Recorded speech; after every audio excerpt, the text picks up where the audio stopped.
टॅरोद्वारे आपल्याला भविष्य पाहता येतं का? तर टॅरो आपल्याला भविष्य सांगतं, पण इथे काय होतं, की इथे ऊर्जा वाचन केलं जातं. इथे मार्गदर्शन दिलं जातं. आपली जी ऊर्जा आहे त्यावरच आपलं भविष्य ठरतं. म्हणून टॅरो आपली ऊर्जा वाचतं आणि आपल्याला नजीकच्या काळात काय होणार आहे याबद्दल सांगत असतं. शिवाय ते आपल्याला सावध करतं. कुठे आपण चुकत असू तर आपल्याला निर्णय कसा घ्यायला हवा, आपण कोणत्या दिशेला जायला हवं, हे सुद्धा सांगत असतं.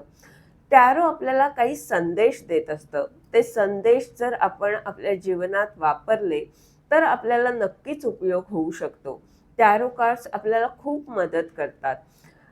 टॅरो कार्ड्स काय सांगतात, की आपण जर आपल्या विचारांना योग्य दिशा दिली तर आपल्या जीवनात आपण यशस्वी होऊ शकतो. एक सुखी समाधानी जीवन आपण जगू शकतो.